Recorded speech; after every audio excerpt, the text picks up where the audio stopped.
Bueno, María, nosotros hemos realizado algunas investigaciones en integrantes del equipo de salud de todas las profesiones que lo componen en la primera etapa del egreso. Médicos, fisioterapeutas, enfermeros, nutricionistas, fonoaudiólogos, gente que trabaja en tecnología médica. Nos hemos encontrado con situaciones de violencia que me gustaría repasar un poco y escuchar su opinión. En primer lugar, los médicos residentes, que es la primera etapa de formación de posgrado, en muchas de las especialidades son receptores de violencia de parte de pacientes y del entorno familiar. Y ellos realmente les suele costar mucho como verse parte integrantes de este proceso o generadores de alguna manera. ¿Cuál sería su impresión en estos aspectos? En realidad el médico, y acá no sé si les va a gustar lo que diga, pero el paciente va con una dolencia y la familia del paciente va con una dolencia. Nosotros tenemos varios hospitales, acá no es lo mismo hablar de un hospital de emergencias, que la persona sale a la mañana y sale bien y no sabe cómo llegó a la emergencia, o una cirugía programada, ¿sí? Son dos cuestiones completamente distintas. Ahora, en ambas cuestiones hay un dolor por el lado no solo del paciente, sino del familiar. Y el médico, lamentablemente, no debería ser un blanco de violencia, pero lamentablemente es la persona que tiene a mano. Entonces es el médico el que tiene que tener en este caso las herramientas. No le podemos pedir a la familia y a los pacientes que las tengan en ese momento, porque es un momento de máxima vulnerabilidad. Entonces es el médico el que tiene que administrar sus recursos para hacer frente a esa violencia. Recursos que se pueden aprender, por supuesto, más allá de que seguro que los tienen. Nada más que el primer shock ante la violencia es algo que uno no espera y hay varias maneras de reaccionar. Me asombro, quizás la devuelvo, o sea, pero hay que empezar a enseñar a administrar eso, porque en realidad en ese punto la persona que tiene que poder con esa cuestión es el profesional. Lamentablemente, es así. En muchos lugares ni hemos empezado o estamos por empezar. El otro aspecto que es realmente muy llamativo es la violencia entre colegas de el mismo nivel o personas que están en roles de conducción, como podrían ser instructores docentes o jefes. Esto a mí poderosamente me llama la atención de la intensidad y la frecuencia. Para los médicos y los enfermeros, cuantitativamente es comparable a la violencia de pacientes y familiares hacia ellos. O quizás peor. O peor. ¿Por qué? Porque como ya le dije, el paciente y el familiar sí es violento y no tiene por qué, pero está en un momento vulnerable. Entre colegas no. Entre colegas es una cuestión de poderes. De poderes. Básicamente es una cuestión de poderes, de quién tiene más poder que el otro y cómo juego con ese poder. Y en esto que usted plantea, yo sí he visto muchas veces, incluso esto de la violencia por omisión que hablábamos al principio. Sí. O sea, no te permito, como soy tu jefe, no te permito que llegues un minuto tarde a vos, pero al otro sí. Sí. Entonces, no permito que operes, quizás. ¿Por qué? Y porque no quiero. Y porque acá el jefe soy yo. Entonces, esas violencias terminan deteriorando no solamente las relaciones, los vínculos, sino a la persona, ¿no? Sí, sí. Entonces, esa hay que manejarla, pero de otra manera. Sí, sí, sí. No es distinta a la del paciente que va con una dolencia y que claramente me duele y bueno, y no sé qué me pasa. Uno de los lugares que necesita un tratamiento especial son los ámbitos de emergencia, porque son los ámbitos en los cuales hay personas alcoholizadas, hay personas bajo efectos de drogas, etcétera, y en donde es muy difícil por la falta de comunicación que las personas acepten que tienen que esperar. Y me parece que estos son ámbitos que necesitan de un tratamiento para advertir los riesgos y prevenir las situaciones. Y un tratamiento particular, ¿no? Sí. Porque ahí de nuevo está puesto toda la carga sobre el profesional. Sí. Porque de nuevo no podemos pedirle a una persona que está en ese estado ni la paciencia ni la tolerancia. Entonces ahí de nuevo toda la carga está sobre el profesional. Un profesional que también viene cansado, Sí. que quizás viene de 20 horas de guardia y que ha tenido situaciones críticas con un estrés alto, ¿no? Entonces es un tema, digamos, delicado, de cuidado y para trabajarlo mucho, si se quiere. El otro aspecto sería el del consultorio y el de la internación. Y a mí particularmente me impacta el tema de la internación de los pacientes que pasan de un ámbito de cotidianeidad a un ámbito totalmente distinto donde pierden su lugar, su identidad, su privacidad, etcétera, ¿no? En ese punto hay un mecanismo de defensa muy bueno que tienen los médicos, excelente, que se llama disociación. Y que funciona muy bien para los médicos, pero no funciona tan bien para los pacientes. Porque es muy común que ustedes digan en ámbitos de cirugía, ¿y qué? Si son 2 apéndices o son, no sé, una coleciste.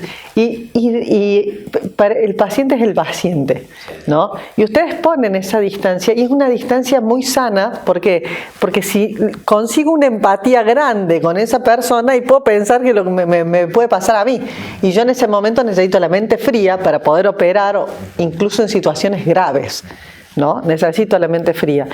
Y están tan acostumbrados a eso, pero para el paciente no. El paciente quizás es la primera vez que está en ese hospital y es la primera vez que le pasa esto y el dolor es único para él, ¿no? Entonces, usted tiene clarísimo que es un dolor común, que se le va a pasar y que en 5 horas con tal analgesia se le pasa y mañana ya se tiene que levantar. Y para el paciente es su vida. Entonces, si lográramos este equilibrio entre esta disociación sana y esta empatía sana y de ver el otro como un sujeto de sufrimiento que puede ser mi hermano, mi papá o mi hijo, ¿no? Pero aún con esta disociación que me permite tener la distancia y verlo con la objetividad, sería el punto justo. ¿Cómo llegamos a eso? Es dificilísimo. No, usted sabe que no es tan difícil. Lo que tendríamos que lograr es que las facultades de medicina o de ciencias médicas dejáramos de tener modelos de enseñanza centrados en la enfermedad para pasar a modelos de enseñanza o de actuación biomédica centrados en la persona, donde además de la disociación y ocuparnos de ayudarlo a recuperar su salud, comprendiéramos y escucháramos cómo la persona se enferma o cómo vive su enfermedad o su dolencia. Y quizás una interdisciplinariedad que si bien se da en los papeles, quizás no se da en los hechos. Entonces, sí hay en hospitales distintos profesionales, ¿no? Trabajando sobre un mismo paciente, pero quizás lo hacen como compartimentos estancos, Sí, en vez de tener una comunicación, ¿no? Fluida. Entonces, sí, el profesional, el cirujano que me operó, sí sabe que hay, y después no está el que me contiene, ¿no?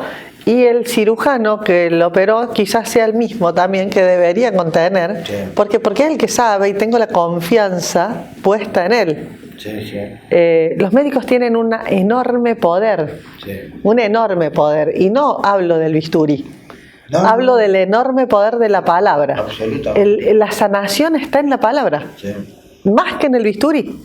Y en la escucha. Placebo de la palabra es impresionante. Exactamente. Y en la escucha, el paciente ya viene sabiendo más que el médico lo que viene teniendo porque conoce su cuerpo desde mucho tiempo antes que el médico, ¿no? Entonces, si el médico escucha un poco más, ya diagnostica mejor. Y muchas veces el poder de la palabra es más sanador que el bisturí. en una cirugía fantástica después le dije algo muy mal y se me decayó, bajó las defensas, ¿no? Ahora, lo que es difícil entender, ¿por qué las facultades de ciencias médicas o las facultades en carreras de la salud trabajan y forman tan poco en comunicación? Claro, bueno, se puede cambiar eso, es modificable. Pero es difícil que quienes están en los niveles de conducción y planificación escuchen eso. Hay como una desesperación por ciertos contenidos que pareciera que son más importantes que otros en profesiones que se basan en la comunicación. Uh-huh. Sí, es así. Porque alguien que no logra escuchar a un paciente difícilmente llega a un diagnóstico adecuado. Exactamente, es así. Y muchas veces recién hablamos del no y del sí, y muchas veces dar a un paciente la contención, y no estoy hablando de diagnósticos graves, estoy hablando de diagnósticos comunes, Sí. ¿no? La manera en que se lo digo puede hacer que esa persona se asuste, tenga miedo de preguntarme, porque la relación es asimétrica, tenga ese miedo de preguntarme y se vaya con eso a la casa, ¿no? Y lo googlee. Sí. Y a la hora de googlearlo, la arruinamos. La arruinamos, claro, ahí. Cuando en realidad el médico puede decirlo de otra manera o estar más abierto a las preguntas, aunque la relación sea simétrica y está bien que lo sea. Que lo sea. Por eso es muy importante que en los lugares donde se realizan las prácticas no haya este tipo de ejercicios, de situaciones en las que se podría apelar a distintas maneras de plantearlo, de debatirlo, de reflexionar, porque hoy se sigue sobreestimando el rol de la tecnología sobre el rol de los vínculos, en los que la tecnología lo que brinda es un dato, que si el intelecto de un profesional o de un equipo no lo procesa adecuadamente, el resultado no es el mejor. Así es. Y el susto que se lleva la gente tampoco. Sí, señor. Sí, porque el costo es muy elevado en efectos adversos, en tiempo y en los temores naturales, ¿no? Sí.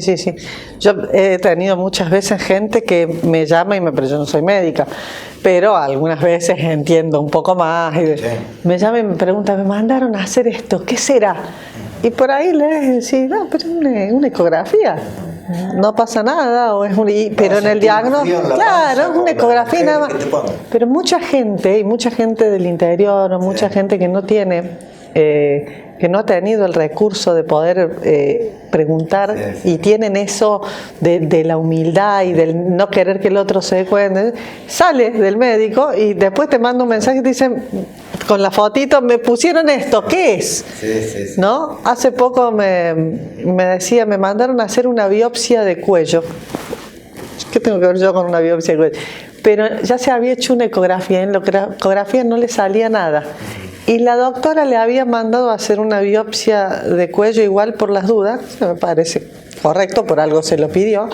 Le decía, quédate tranquila, en la ecografía no sale nada, más que una cuestión, digamos, era muscular lo que le salía en la ecografía. Y ella estaba asustadísima y venía llorando a preguntarme, pregúntale a la doctora. No, pero la doctora no me cuenta, ¿no? Estas cosas que se dan que se cambian con la comunicación simplemente. Nos tomamos unos minutos de reflexión y en el próximo bloque hacemos un cierre que ustedes no se lo pueden perder.